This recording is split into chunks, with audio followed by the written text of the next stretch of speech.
इस कार्यक्रम के पुण्यार्जक हैं एक बार लगेगा तो 7 पुश्तों तक चलेगा।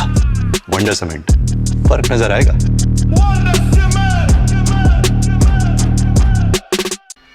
ओम नमः सिद्धेभ्यः, ओम नमः सिद्धेभ्यः, ओम नमः सिद्धेभ्यः। नमः श्री वर्धमानाय निर्धूतकलिलात्मने सालोकानां त्रिलोकानां यद्विद्यादर्पणायते। अहिंसा परमो धर्म की, महावीर भगवान की। प्रातः स्मरणीय परम पूजाचार्य गुरुवर श्री विद्यासागर जी मुनि महाराज की जय।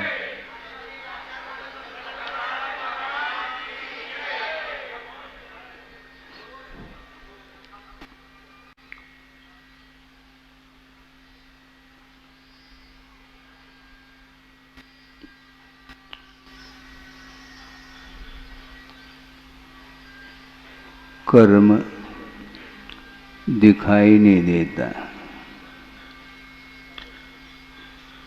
कर्म का आश्रव, कर्म का बंध, कर्म का संवर और कर्म की निर्जरा ये देखने में नहीं आती, किंतु फल के माध्यम से कर्म का अस्तित्व जानने में आता है। एक न्याय में एक सूत्र आता है, न्याय ग्रंथों में एक अनुमान का भी विषय बनता है। साधनात् साध विज्ञानम अनुमानम। साधन के माध्यम से साध्य का अनुमान किया जाता है। जैसे अग्नि दिखाई नहीं पड़ रही है, किंतु उसका अस्तित्व धूम्र के माध्यम से जानने में आता है। उसी प्रकार कर्म का अस्तित्व यदि जानना चाहो तो कर्म के फल के माध्यम से उसका अस्तित्व जानने में आता है। संसार दशा में पाप कर्म का उदय यदि आता है तो संसारी प्राणी दुख का अनुभव करता है। यदि पुण्य कर्म का उदय आता है तो सुख का अनुभव करता है। ये जो फल देखने में आ रहे हैं ये बिना कर्म के उदय के संभव नहीं है। सुख दुख का संवेदन या सुख दुख संबंधी जो आकुलताएं हैं ये कर्म के फल हैं। और ऐसी स्थिति में इस आकुलता से ऊपर उठना है तो क्या किया जाए। और दूसरी बात ये है कि वेदनी कर्म का जो कार्य है सुख दुख पैदा करना, वह भी कार्य मोहनी कर्म के संयोग से ही होता है। मोहनी कर्म के अनुदय में वेदनी कर्म अपना कोई भी कार्य नहीं कर सकता। और वेदनी कर्म का उदय वैसे देखा जाए तो अरहंत अवस्था में भी उसका उदय देखने को मिलता है। इसलिए 11 परिचय को माना है। एकादश जिन्हें अर्थात जिनेंद्र भगवान में 11 परिचय होते हैं। ये औपचारिक कथन है, इसलिए क्योंकि मोहनी कर्म का क्षय होने के फलस्वरूप शेष 3 घातिया कर्मों के क्षय होने के फलस्वरूप जिन्हें केवल ज्ञान उत्पन्न हुआ है, तो ऐसी दशा में वेदनी कर्म का एकमात्र उदय मात्र है। उसका कोई भी कार्य इसलिए देखने में नहीं आता क्योंकि मोहनी का संयोग नहीं है। इसलिए सुख और दुख का संवेदन अलग वस्तु, किंतु हर्ष और विषाद का जो अनुभव है वह बिना मोहनी के संभव नहीं है।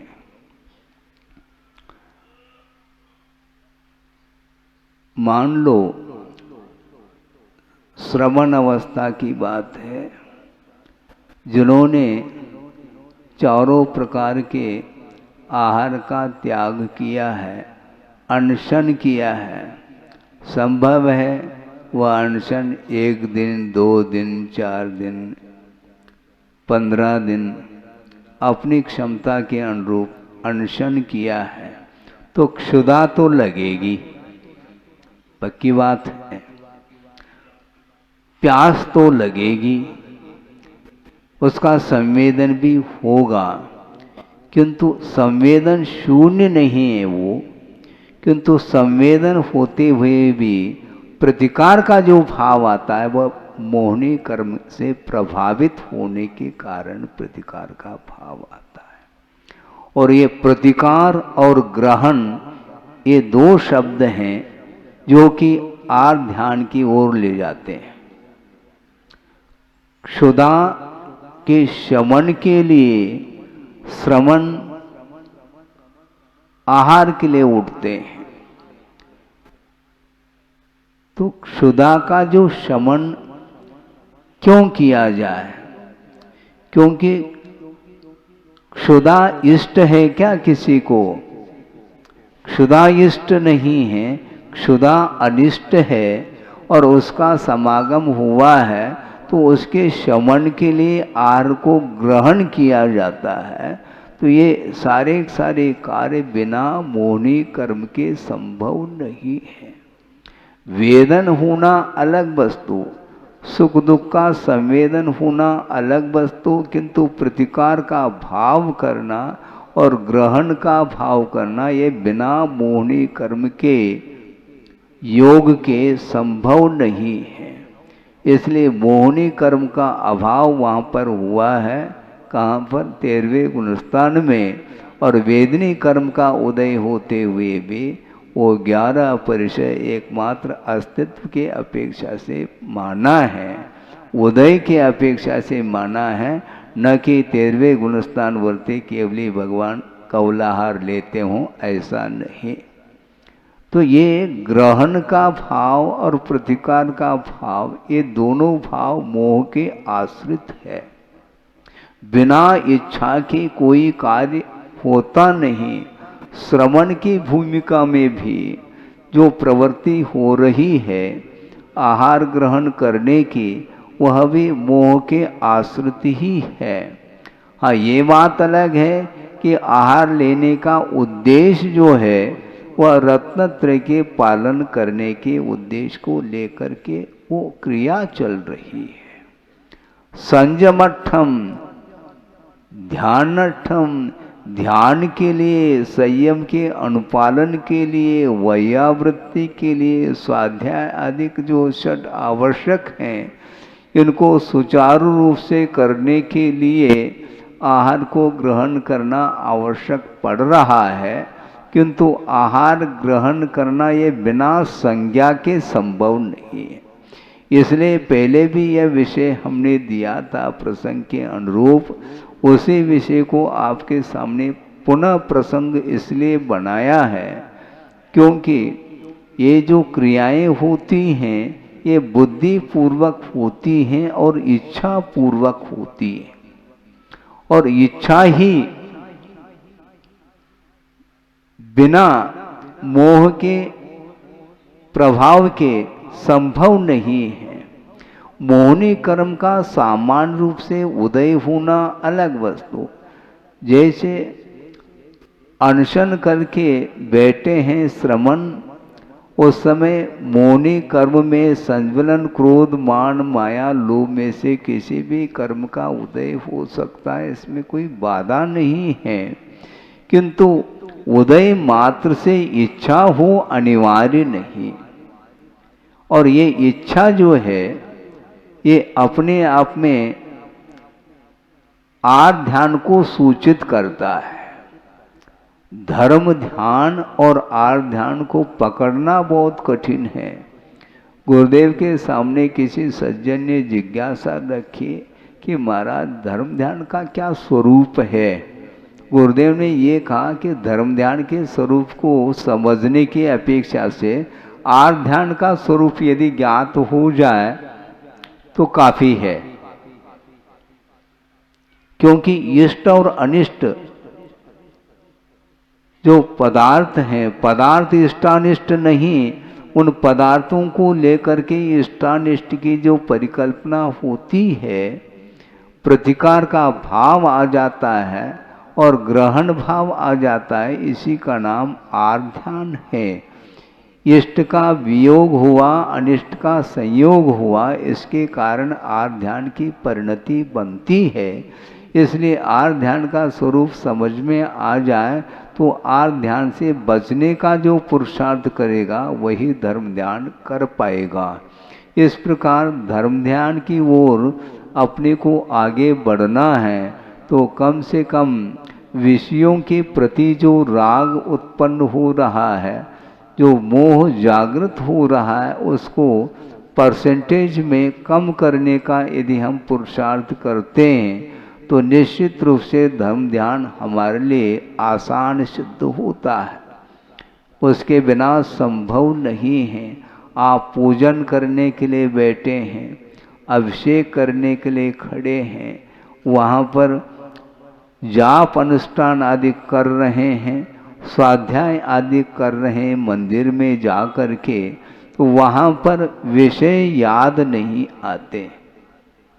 वहाँ पर उपयोग आपका प्रभु की आराधना करने में लगा हुआ है, इसलिए पंचेंद्रिय के विषयों की ओर उपयोग आपका नहीं जा रहा है। इसलिए वह धर्म ध्यान का एकमात्र, उसको क्या कहें, धर्म ध्यान वह कर रहा है।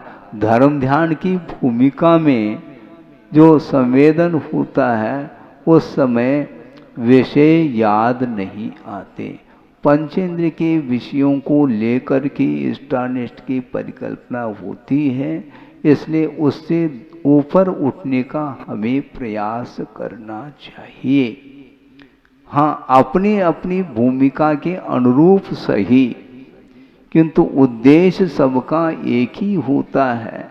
सम्यक दृष्टि चाहे वह अविरत सम्यक दृष्टि भी क्यों न हो, उसका उद्देश्य भी क्या है, आखिर मोक्ष को प्राप्त करना, यही उसका उद्देश्य है। उसी उद्देश्य को लेकर के उसने सम्यक दर्शन को भी उत्पन्न किया है पुरुषार्थ के बल पर। अब रही बात असंयम की भूमिका में होने के कारण विषय फिर भी उसके लिए रुच रहे हैं, किंतु रुचते हुए भी उसमें जो अनुपात है वह कम होता चला जा रहा है। मिथ्या दृष्टि के आचरण में, सम्यक दृष्टि के आचरण में बड़ा अंतर देखने को मिलता है।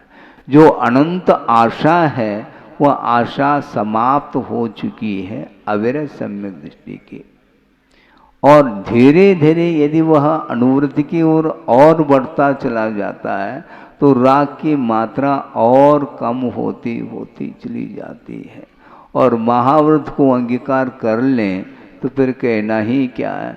उसके लिए अब विषय रुचेंगे नहीं, बल्कि आहार की क्रिया को संपन्न करते हुए भी रत्नत्रय के पालन करने के लिए, इस उद्देश्य को लेकर के, प्रयोजन को लेकर के उस क्रिया को संपन्न करता है।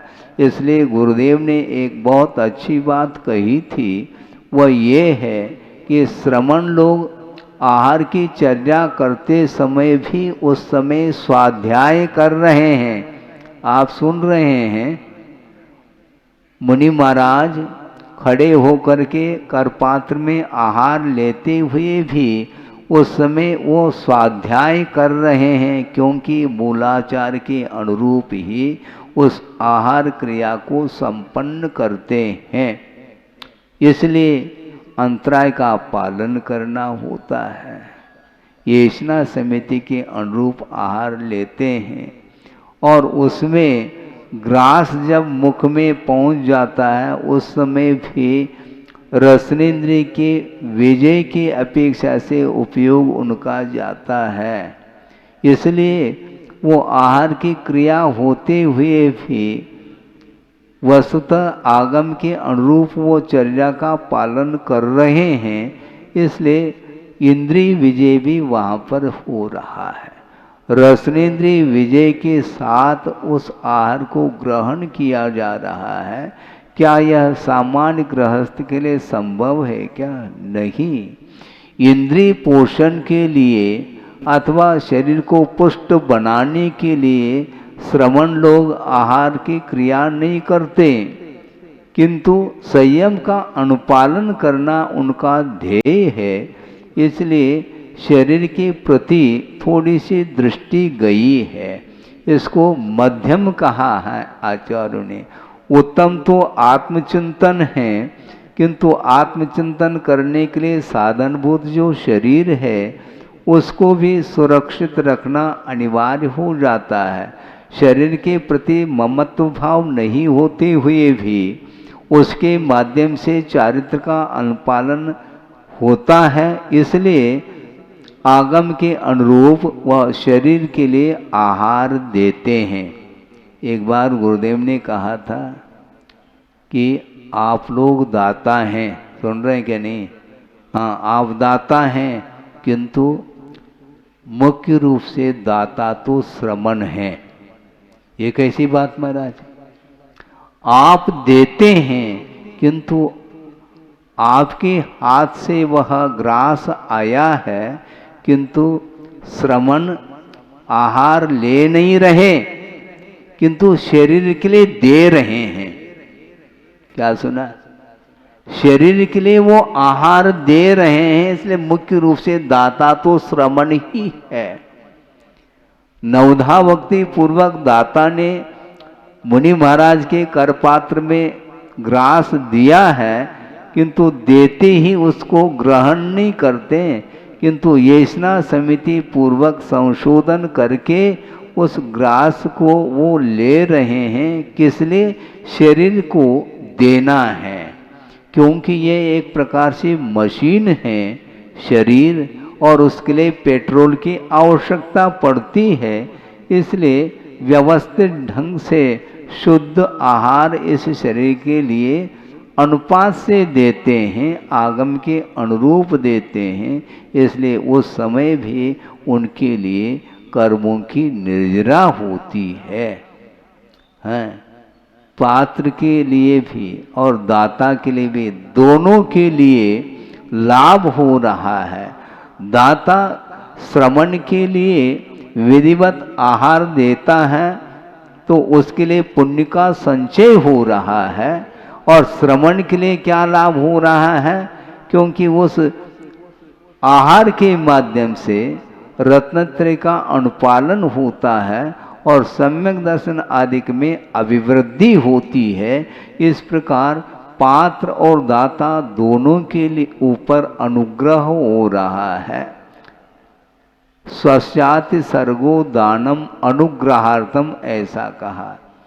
स्वयं के लिए, स्वयं के ऊपर भी अनुग्रह हो रहा है और पात्र के ऊपर भी अनुग्रह हो रहा है, दोनों के लिए लाभ हो रहा है। इसलिए दाता वह पुण्य संचय कर लेता है, साथ से पुण्य का संचय होता है, जिसको पुण्यानुबंधी पुण्य की संज्ञा दी है। और उस आहार को विधिवत ग्रहण करके श्रमण लोग कर्मों की निर्जरा करते हैं, पाप कर्म की निर्जरा, और उस आहार के प्रति ममत्व भाव का अभाव होने के कारण पुण्य का संचय होता चला जाता है। इस प्रकार विधिवत आहार ग्रहण करने की प्रक्रिया है। इसलिए वस्तुतः ये क्रिया सामान्य क्रिया नहीं है। तीर्थंकर भी छद्मस्त अवस्था में आहार के लिए उठते हैं और उनके लिए भी आहार लेने की इच्छा होती है। इसलिए आचार्यों ने आगम ग्रंथों में लिखा है कि छठे गुणस्थान तक आहार ध्यान की सीमा है। इसलिए छठोति परम सन्ना, प्रथम संज्ञा अर्थात जो आहार संज्ञा है वह छठे गुणस्थान तक होती है। इस अपेक्षा से ही आहार ध्यान की भूमिका में श्रमण लोग भी आते हैं, किंतु वह आर ध्यान होता हुआ भी उसका अनुपात बहुत अल्प है। उसकी जो क्वालिटी है बहुत मिथ्या दृष्टि का आर ध्यान, अवरे सम्य दृष्टि का आर ध्यान, अनुवृत्ति का आर ध्यान और एक छठे गुणस्थानुवृत्ति श्रवण का आर ध्यान, इन सब में जमीन आसमान का अंतर देखने को मिलता है। इसलिए कर्म क्षय के लिए कर्म निर्जरा करने हेतु वह आहार लेते हैं, इसके पीछे और कोई भी उनका अभिप्राय नहीं रहता है। इसलिए कर्म बंद दिखाई नहीं देता है। आश्रव बंद संवर ये सारे देखने में नहीं आते हुए भी फल के माध्यम से ही कर्म का अनुमान होता है। इसलिए कर्म बंध से बचने के लिए अपनी अपनी भूमिका के अनुरूप धर्म ध्यान करने का पुरुषार्थ करना चाहिए, क्योंकि धर्म ध्यान के बिना आगे आत्मा का विकास संभव नहीं है। आर ध्यान और रौद्र ध्यान के माध्यम से कर्म बंद होता है और धर्म ध्यान और शुक्ल ध्यान के माध्यम से कर्मों की निर्जरा और मुक्ति होती है। इसलिए आदि अपने परे मोक्ष हेतु ऐसा कहा है। धर्म ध्यान और शुक्ल ध्यान मुक्ति के लिए कारण है और आर ध्यान रौद्र ध्यान यदि विशेष रूप से है तो वह संसार के लिए कारण कहा है। इसलिए जिसको संसार से ऊपर उठना है उसे आर ध्यान रौद्र ध्यान से बचते हुए उसको कम करते हुए धर्म ध्यान की ओर अपने को आगे बढ़ना है। धर्म ध्यान का अर्थ और कोई विशेष बात नहीं, धर्म में ध्यान रखना ये धर्म ध्यान है। उपयोग धर्म की ओर होना चाहिए। वस्तु का जो स्वरूप है वह धर्म है, उस ओर जिसकी दृष्टि होती है तो निश्चित रूप से रागादिक भावों का नियम रूप से अपनी भूमिका के अनुरूप वह रागादिक भाव कम होते चले जाते हैं और उसके माध्यम से आत्मा की उन्नति होती है। इसलिए अनंत काल से मोह के अधीन होता हुआ संसारी प्राणी अन्यान्य वस्तुओं को लेकर के हमेशा इष्टानिष्ट की परिकल्पना करता है। मेरे तेरे का भाव उसके अंदर आता है। ये जब तक आता रहेगा तब तक वह स्वामित्व भाव से, कर्तृत्व भाव और भोक्तृत्व भाव से ऊपर नहीं उठ सकता। जब तक इस प्रकार के भावों से अपने आप को उठाने का प्रयास नहीं करता तब तक वह संसार में उसको परिभ्रमण करना पड़ता है। इसलिए संसार परिभ्रमण से ऊपर उठने के लिए सच्चे देव गुरु शास्त्र का आलम्बन लेकर के उनकी आराधना के माध्यम से हमें अपने गंतव्य जिसको बोलते हैं मोक्ष प्राप्त करना प्रत्येक भव्य आत्मा का एक उद्देश्य होता है, उसका लक्ष्य होता है। वहाँ तक पहुँचने के लिए यथा योग्य धर्म ध्यान करते रहें, जिसके माध्यम से भावों में पवित्रता आती है और भावों में पवित्रता आती है तो निश्चित रूप से कर्म का क्षय हो सकता है और निर्जरा पूर्वक अंत में जाकर के पूर्णतः कर्मों का विनाश हो सकता है। इसलिए जल्दी से जल्दी प्रत्येक भव्य आत्मा जो मोक्ष को प्राप्त करना चाहता है उसके लिए विशेष रूप से मोक्ष मार्ग की सामग्री प्राप्त हो और उसके माध्यम से मोक्ष पुरुषार्थ करते हुए शरीरातीत अवस्था को प्राप्त करने का प्रयास करें। अहिंसा परमो धर्म की जय।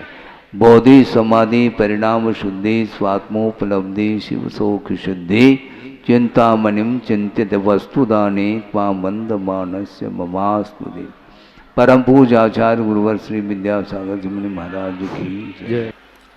ओम नमः सिद्धेभ्यः, ओम नमः सिद्धेभ्यः, ओम नमः सिद्धेभ्यः। मंगलम भगवान वीरो मंगलम गौतमो वने मंगलम कुंदकुंदाद्यो जैन धर्मोस्तु मंगलम। सर्वमंगल मांगल्यम सर्वकल्याणकारकं प्रधानं सर्वधर्माणां जैनं जयतु शासनम्। अहिंसा परमो धर्म की, महावीर भगवान की।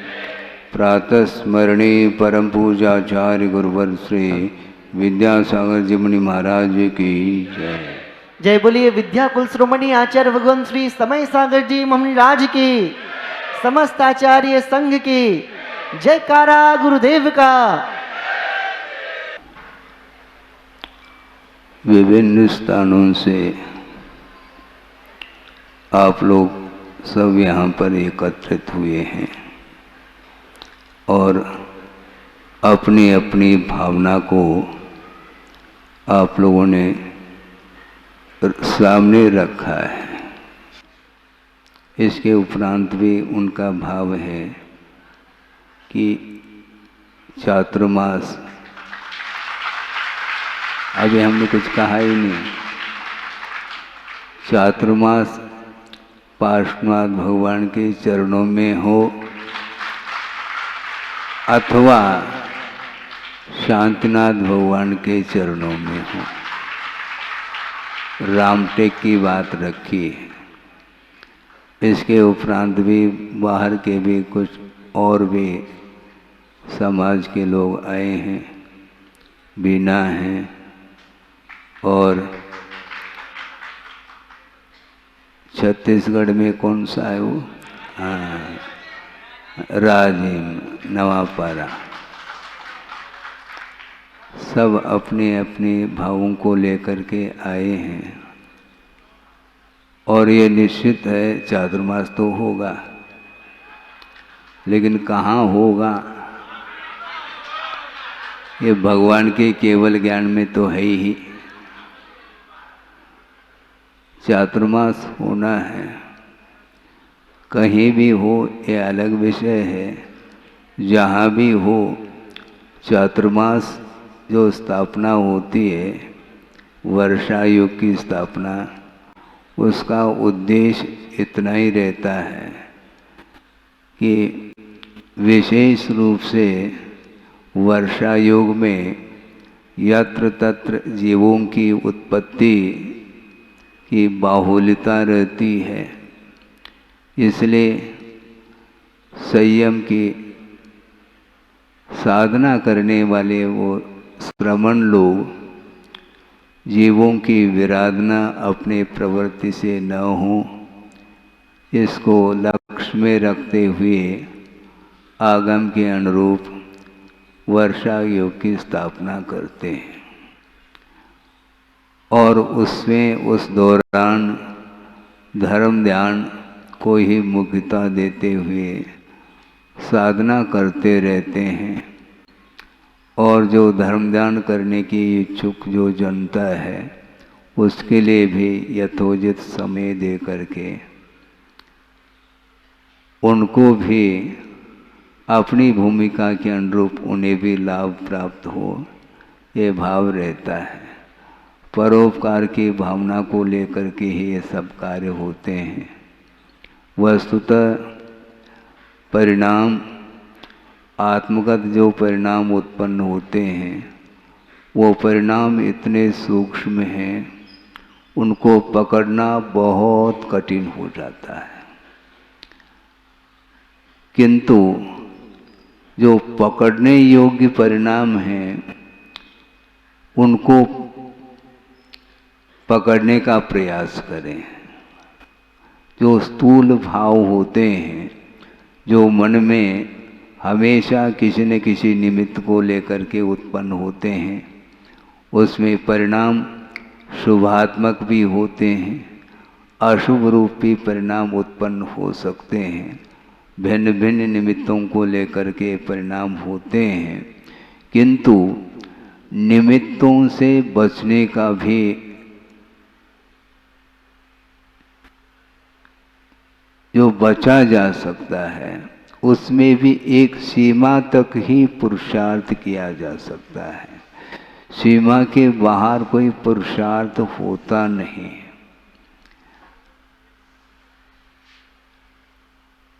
किंतु पुरुषार्थ करने की इच्छुक जो होगा उसके द्वारा ही पुरुषार्थ बनेगा। प्रमाद बहुत एक प्रकार से गुरुदेव ने कहा ये शत्रु है। और प्रमाद के माध्यम से कई प्रकार के अनर्थ घटित होते हैं और वह कषाय के उदय में, कर्म के उदय में वह प्रमाद होते हुए भी हम सावधान रहते हैं तो निश्चित रूप से पाप कर्म के बंध से, आश्रव से हम बच सकते हैं। पुरुषार्थ के माध्यम से मोह रूपी शत्रु के ऊपर प्रहार किया जा सकता है। सोचो, विचार करो, छोटे छोटे निमित्तों को लेकर के हम दूसरे के ऊपर तो प्रहार करने के लिए कटिबद्ध होते हैं और वह भयानक रूप लेता चला जाता है, किंतु निरंतर अपने परिणामों के माध्यम से जो कर्म का बंध हो रहा है उस बंध से बचने के लिए हमेशा पार्श्वनाथ भगवान के चरणों में अथवा शांतिनाथ भगवान के चरणों में रहें। और वो शांतिनाथ भगवान रामटेक के भी हो सकते हैं, बोहरीबंद के भी हो सकते हैं, खजुराहो के भी हो सकते हैं। जहाँ जहाँ शांतिनाथ भगवान और जहाँ जहाँ पार्श्वनाथ भगवान हैं उनकी आराधना कहीं भी रह करके हम कर सकते हैं, क्योंकि भगवान को हृदय में बिठाना यही वस्तुतः आराधना है। कोई स्थान विशेष को लेकर के नहीं, कहीं भी रहो किंतु जागृत रहने की बात सामने आती है। कहीं भी रहें किंतु किसी भी वस्तु से हमारा लगाव नहीं होना चाहिए। यदि लगाव होना भी है तो वह भगवान से लगाव रखो। देव शास्त्र गुरु के प्रति समर्पण का भाव लेकर के हम कुछ कार्य करते हैं तो वह किसी भी क्षेत्र में रह करके करो, किंतु उसमें सफलता निश्चित रूप से मिल सकती है। फिर भी महाराज क्षेत्र का कुछ न कुछ प्रभाव तो पड़ता होगा, प्रभाव पड़ता है। क्षेत्र का प्रभाव नहीं पड़ता ऐसा नहीं कहना चाहता, किंतु द्रव्य, क्षेत्र, काल ये सारे सारे ये बहिरंग सामग्री है।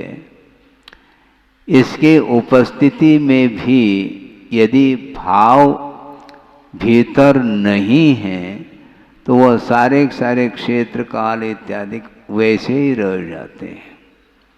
बहुत कठिनाई है इसमें। विदेह क्षेत्र में जहाँ पर विद्यमान 20 तीर्थंकर हैं, यहाँ पर एक तीर्थंकर का भी दर्शन होना मुश्किल है। साक्षात भाव निक्षेप की अपेक्षा से दर्शन यहाँ बैठे बैठे संभव नहीं, किंतु जहाँ पर 20 तीर्थंकर विद्यमान है वहाँ पर जो जीव पैदा हो रहे हैं उनका साथ से पुण्य होगा। बिल्कुल ठीक है, इसमें दो मत नहीं है। जिनका उपादान तगड़ा है उनके लिए वह क्षेत्र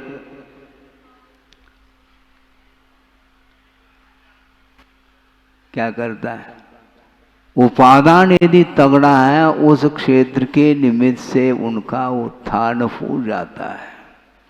किंतु ऐसे भी आगम में विषय आते हैं कि अच्छे अच्छे जो निमित्तभूत सामग्री उपलब्ध होने के बाद भी यदि योग्यता की कमी है तो वह उसका उत्थान नहीं हो पाता।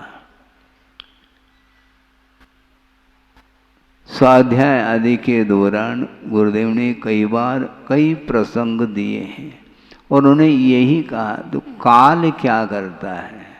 काल तो एक अमूर्त द्रव्य है वो दिखाई नहीं पड़ता। और काल की प्रतीक्षा करने से काम चलने वाला नहीं है। काल के द्वारा नहीं काम होता, काल में काम होता है। समय पर काम होता है, किंतु उसके द्वारा नहीं होता, भावों के माध्यम से ही कार्य होता है।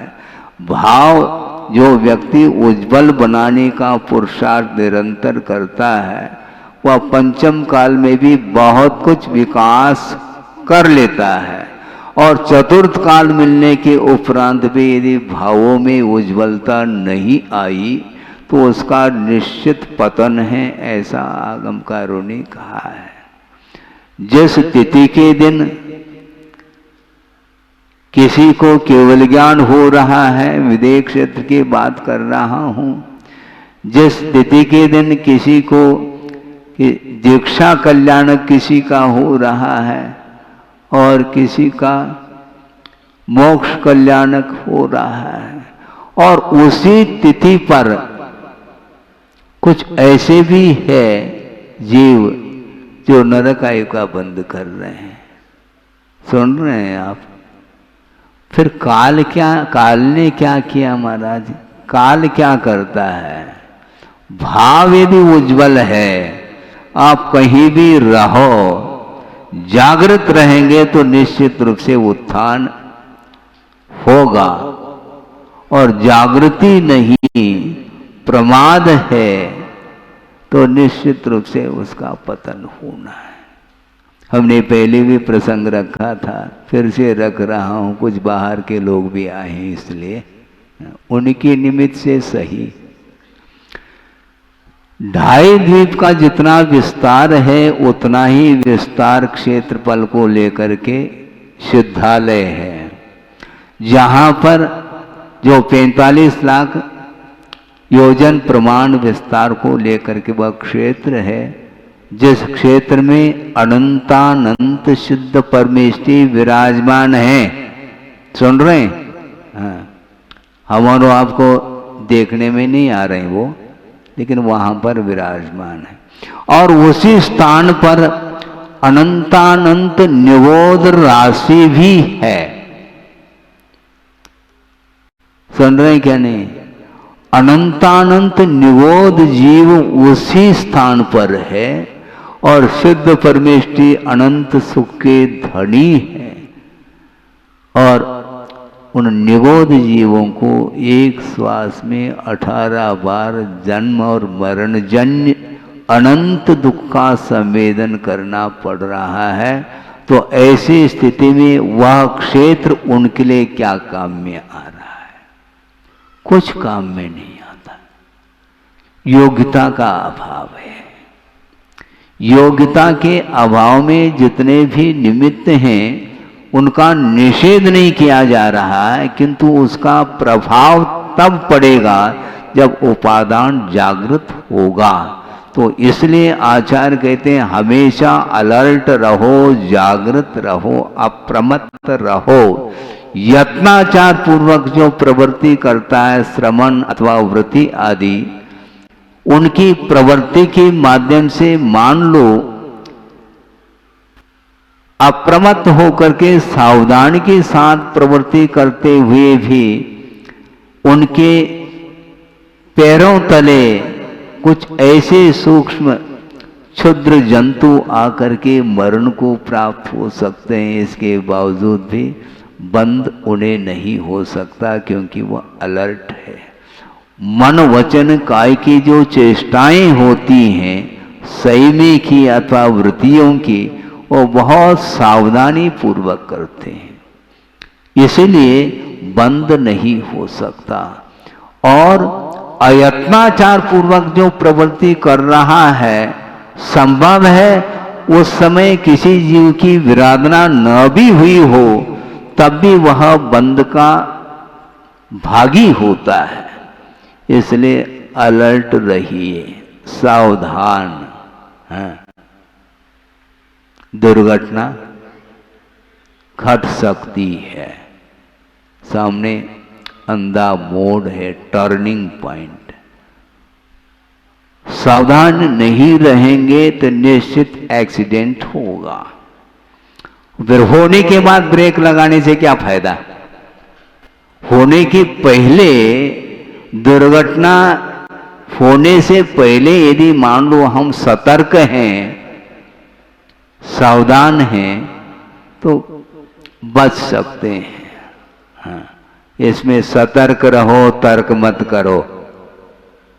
सतर्क अर्थात सावधान, और तर्क जो करता है इसमें भी वह अपना दिमाग लगता है।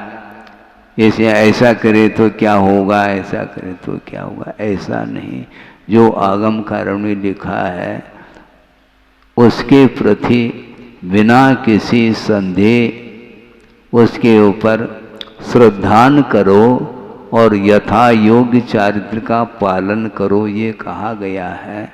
हालांकि वर्तमान में न कोई दीर्घ सहनन है और न तीर्थंकरों का और विशेष साधकों का समागम भी यहाँ पर नहीं प्राप्त हो रहा, ये अलग विषय है। किंतु इसी पंचम कलिकाल में होते हुए भी गुरुदेव ने जो साधना की है वह अद्भुत साधना है। अनंत बार अतीत में चतुर्थ काल मिला होगा, उसके बाद भी निर्वाण का लाभ हुआ क्यों नहीं है? क्योंकि भावों का अभाव रहा है। इसलिए भाव प्रदान ये धर्म है। इसका अर्थ द्रव्य की कोई आवश्यकता नहीं, ऐसा नहीं कह रहा हूँ, किंतु धर्म की आराधना शरीराश्रित भी होती है और आत्माश्रित भी। ये भाव बनते हैं, होना चाहिए। ये नहीं कहा जा रहा है कि महाराज हम कहाँ तक, वो उतनी ऊंचाई तक हम कहाँ पहुँच पाएंगे। हम भी नहीं पहुँचे, ये ध्यान रखो। हम भी अभी इतना ही हैं। आप लोगों के बीच में तो हैं, और क्या। यहाँ की हवा सबको लग रही है, क्योंकि लू तो लगेगी है? लेकिन प्रतिकूलता होते हुए भी यथाशक्ति जो समर्पण भाव के साथ चारित्र की ओर आगे बढ़ता है, अपने भावों को उज्जवल बनाने का पुरुषार्थ करता है, उस पुरुषार्थ के अनुरूप उसका विकास हो सकता है और होता है। इसलिए इनका इतना विकास हो रहा है, मेरा नहीं हो पा रहा है, ये इस प्रकार तुलना न करें। तुलना इसलिए नहीं करना चाहिए, सबकी क्षमताएं सामर्थ्य भिन्न भिन्न हैं, कैपेसिटी जिसको बोलते हैं। इसलिए अपनी क्षमता के अनुरूप आप करें। महाराज योग्यता हम कैसे जान पाएंगे? ऐसे भी कुछ लोग जिज्ञासा रखते हैं। योग्यता समझ में नहीं आती महाराज। कैसे नहीं आती है? कैसे नहीं आती? अब भोजन करते कि नहीं करते हैं महाराज? कितना लेते हैं? योग्यता के अनुरूप लेते हैं क्या अतिरिक्त लेते हैं? योग्यता के अनुरूप। थप्पी लगी है बोरियों की, लेकिन वो सब कुछ एक साथ खाने की क्षमता थोड़ी है। जितनी योग्यता पचाने की है उतना ही लिया जाता। उसी प्रकार मोक्ष मार्ग में धार्मिक क्षेत्र में भी हम जितना कर सकते हैं वो करें, और जो नहीं बनता है तो उसके प्रति श्रद्धान रखें। हमें आज ने कल इस भूमिका से और आगे बढ़ना है। इस प्रकार वह आस्था का विषय बनता है। इसलिए ज़्यादा हम नहीं कहना चाहते हैं, क्योंकि ज़्यादा और कम से कोई प्रयोजन सिद्ध नहीं होता है। 10 मिनट भी प्रवचन सुन लो तो भी, और 1 घंटा भी सुन लो तो भी प्रवचन ही तो है। ये घंटा सुन लिया हमने, तो क्या घंटा सुनने से क्या हुआ? घंटा बजाते रहो।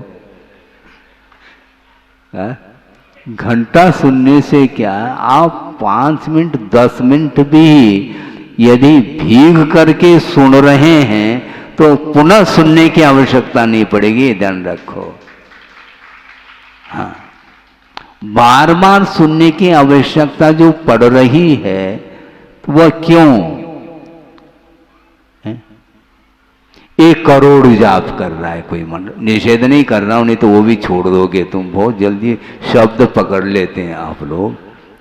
1 करोड़ जाप कर रहा है मान लो, उसको भी मुक्ति नहीं हुई, और मान लो एक माला भी नहीं जप पाया और उसको मुक्ति हो गई, ऐसा संभव नहीं है क्या? माला तक मानना नहीं लेना, किंतु एकाग्र चित्त होकर के आराधना उन्होंने की है, किसकी? प्रभु की और गुरु की आराधना, और बिल्कुल आत्मसात होकर के वो लीनता के साथ आराधना की है, तो ज्यादा करने की आवश्यकता नहीं, समीचीन होना चाहिए। आराधना में यदि समीचीनता है, कम और ज्यादा से कोई प्रयोजन नहीं, अंतर्मूर्त में ही मुक्ति होगी। महाराज फिर वृषभनाथ को 1000 साल क्यों लग गए महाराज? क्यों लग गए? उन्हीं को पूछो। उस ध्यान तक पहुंचने के लिए पूर्व भूमिका के रूप में 1000 साल उन्हें तप करना पड़ा, और लास्ट में जो ध्यान में लीन हो गए वह अंतर्मूर्त पर्याप्त था, केवल ज्ञान हो जाता है। क्योंकि उनको 1000 साल लग गए और महावीर भगवान को शायद 12 साल लग गए, और बाहुबली 1 साल में, लेकिन सबका ध्यान अंतर्मूर्त के लिए ही लगा है। इसलिए ध्यान से सुनिए, चाहे ज़्यादा देर तक सुनो चाहे कम समय तक सुनो, उससे प्रयोजन नहीं, किंतु आपका जो लक्ष्य है, जो प्रयोजन है, वह महत्वपूर्ण है। मुझे क्या प्राप्त करना है, यह लक्ष्य माना जाता है। और प्रवचन सुनने के उपरांत भी जिसकी मानसिकता केवल उसी ओर जा रही है, अपने प्रयोजन को ग्रहण करने की ओर जाता है, उतना ही ग्रहण कर लेता है और उसका दुरुपयोग कर लेता है। ऐसा हो भी रहा है। कुंद कुंद का नाम लेते हैं, कुंद कुंद स्वामी ने कहा है महाराज, हाँ ठीक है, अमुक कारिका में, हाँ ठीक है, कुंद कुंद ने मात्र श्लोक नहीं लेके ग्रंथ लिखा, ये ध्यान रखो। पूरा पढ़िए आप, आद्योपांत पढ़ने से ही वह पूर्वा पर जो है भाव क्या है और सारा सारा सामने आ जाता है। सम्यक दृष्टि के लिए जो निर्जना होती है उसमें भोग्य सामग्री निमित्त है, ऐसा कुंद कुंद का कहना है। भोग निमित्तम वो भोग मिंदिये ही दव्वान मचेदनान मिदरानम जम कुनुदि सम्मदिठी तम सवम निर्जर निमित्तम, ऐसा का वो सारा सारा निर्जरा के लिए निमित्त है भोग्य सामग्री। फिर बंद के लिए कौन सा निमित्त, यह प्रश्न खड़ा होता है। जब पंचेंद्रिय के विषयों के भोग से यदि निर्जरा होती है तो कर्म का बंध अथवा आश्रय किसके निमित्त से होगा, बहुत बड़ा प्रश्न खड़ा होता है। तो इसलिए टीकाकारों ने टीका लिखी है, उसको सावधानी के साथ प्रमाद छोड़ करके पढ़िएगा। वहाँ पर उन्होंने स्पष्ट किया है टीकाकारों ने, यहाँ पर जहाँ कहीं भी इस ग्रंथ में सम्यक दर्शन का प्रसंग दिया है तो वहाँ पर किस सम्यक दर्शन को स्वीकार करना, तो आचार्य कहते हैं वीतराग सम्यक दर्शन को स्वीकार किया जाता है। सराग दशा में कभी भी वह भोग्य सामग्री निर्जना के लिए कारण नहीं बन सकती, किंतु वीतराग दशा में वीतराग जो श्रवण है, वीतराग सम्यक दृष्टि है, जो कि वीतराग चारित्र के साथ संबंध रखता है, वह वीतराग सम्यक दर्शन, उस भूमिका में ही वह भोग्य सामग्री निर्जरा के लिए निमित्त बनती है। क्योंकि उन पदार्थों की ओर दृष्टि रखते हुए भी उन पदार्थों को भोगने का भाव नहीं रखता, इसको बोलते हैं ज्ञेय और ज्ञायक जब संबंध होता है, केवल पदार्थ सामने आते हुए भी उस पदार्थ का जो ओरिजिनल जो रूप है, जो स्वरूप है, स्वभाव है, उस ओर जब दृष्टि जाती है तो वह पदार्थ निकटवर्ती भी हो तो वह निर्जरा के लिए कारण बनती है। और दूरवर्ती भी पदार्थ है किंतु उसके प्रति राग जागृत हो रहा है तो वही भोग्य सामग्री सराग दशा में बंध के लिए कारण सिद्ध होती है। इस प्रकार काफ़ी विस्तार के साथ यह वर्णन अध्यात्म ग्रंथों में मिलता है। आपका समय हो गया है, आप अपने अपनी भावना को लेकर के यहाँ पर बैठे हैं, उसको मैं भूल नहीं रहा हूँ, सुन रहा हूँ, आपके भावों को सुन लिया, पढ़ लिया। और पेपर तो मुझे लिखना, आपको थोड़ी लिखना। और पेपर जो लिखा जाता है वो कहीं पर बैठ करके भी लिखा जा सकता है, कोई जरूरी थोड़ी पेपर लिखना जरूरी है। हाँ, पेपर को तो लिखना है, उसके लिए क्या है बोलो, क्या सेंटर?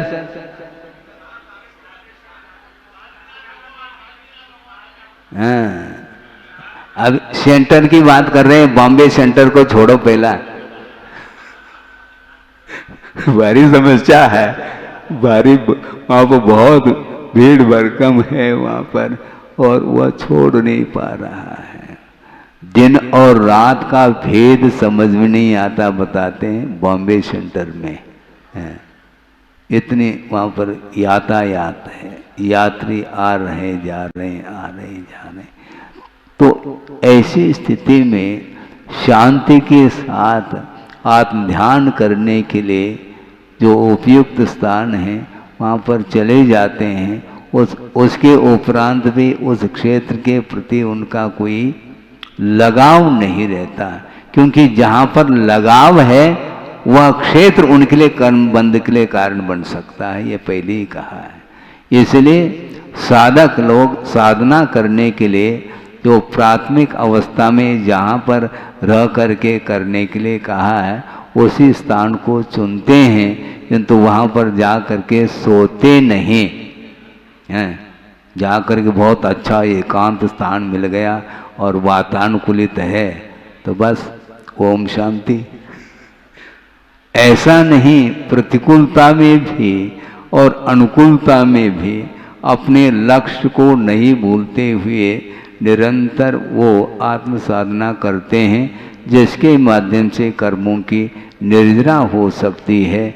इसी प्रकार यथा योग्य भूमिका के अनुरूप सब लोग धर्म ध्यान कर सकें और धर्म ध्यान के माध्यम से कर्मों की निर्जरा हो, इस पवित्र भावना के साथ अहिंसा परमो धर्म की जय।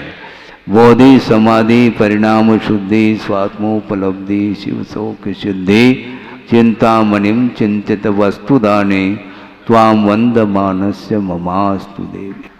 परम पूजाचार्य गुरुवर श्री विद्यासागर जी मुनि महाराज की जय। इस कार्यक्रम के पुण्यार्जक थे घर की लंबी इनिंग चाहिए, वंडर सीमेंट लगाइए। वंडर सीमेंट, फर्क नजर आएगा।